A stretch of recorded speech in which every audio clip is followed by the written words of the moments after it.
the enchanted forest that hid a dark secret an African folktale revealed. Deep within the heart of Africa lies an ancient forest, shrouded in mist and whispers. It's called the Enchanted Forest of Nyoka, where beauty and danger dance together in an eternal rhythm. But beneath its breathtaking facade lies a secret, one so dark that it has been passed down in hushed tones for generations. Today, we uncover the tale of betrayal, magic, and redemption. Long ago, the forest of Nyoka was a paradise, brimming with life and magic. Trees whispered secrets to one another. The rivers sang songs that nourished the earth, and animals roamed freely, their lives intertwined in harmony. At the heart of this paradise lived a mystical guardian, a serpent spirit named Nia. Her shimmering scales mirrored the stars, and her voice carried the wisdom of countless generations. Nia protected the forest with unwavering devotion. Her rule was simple, yet profound: never harm the forest, for it was the lifeblood of all who depended on it.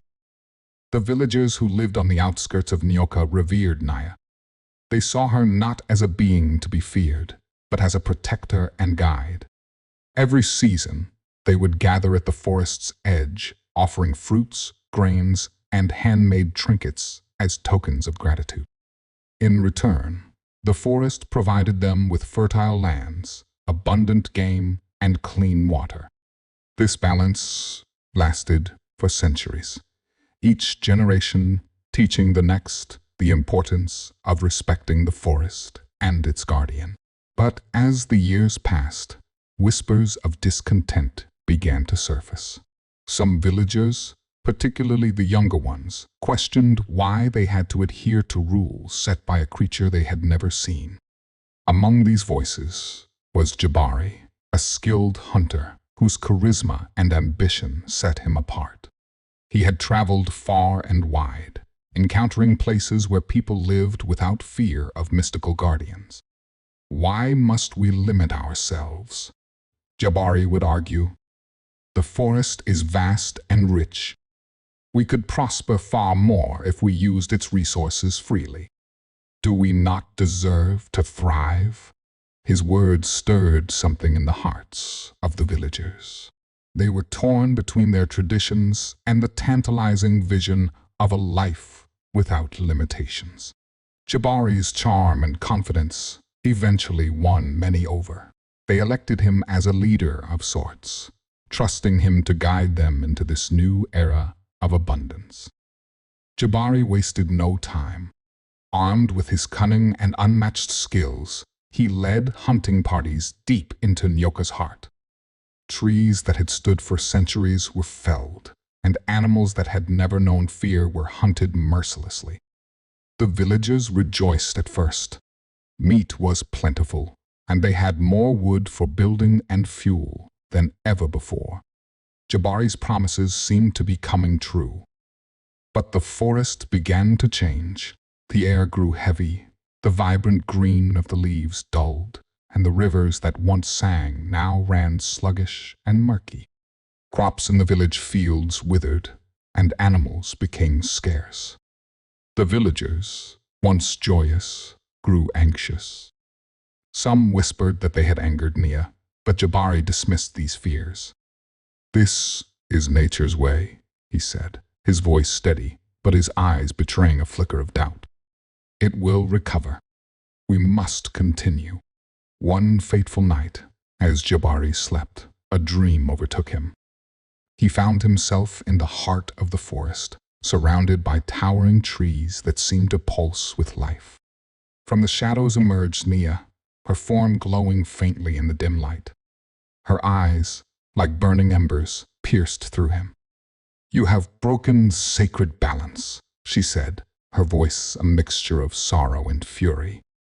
"I have protected your people for generations, and this is how you repay me? If you do not restore what you have taken, the forest will claim everything." Jabari woke with a start, drenched in sweat. He dismissed the dream as a manifestation of his guilt, but the following days proved otherwise. His traps were empty, no matter how cleverly he set them. The forest seemed to resist his every move, its once welcoming paths now twisting and confusing.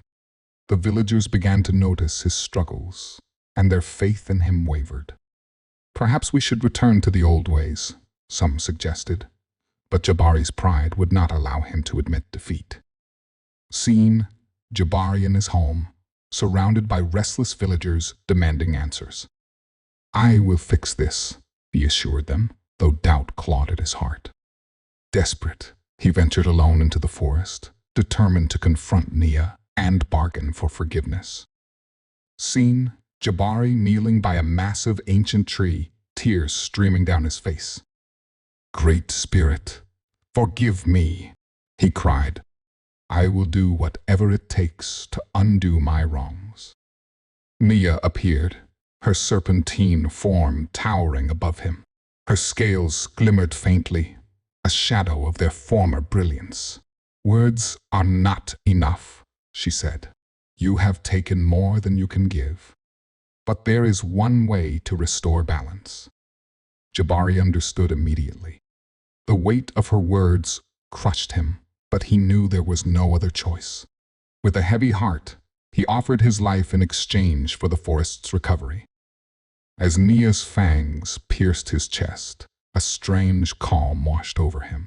His life force flowed into the forest, rejuvenating it.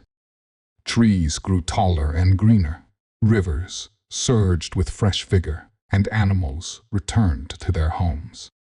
The villagers, who had followed him in secret, witnessed this miracle with tears in their eyes. Jabari's sacrifice became a powerful lesson, the storyteller said. The villagers mourned him, but they also vowed never to forget the cost of greed and recklessness. To this day, they tell his story to their children, a reminder that the forest's beauty is not merely for taking, but for cherishing and protecting. This was the tale of the Enchanted Forest of Nyoka, an African folk tale passed down to remind us of the importance of balance and reverence for the world around us. If this story has enchanted you, leave a comment below and let us know what lessons you've learned. Don't forget to like, share, and subscribe for more tales from around the world.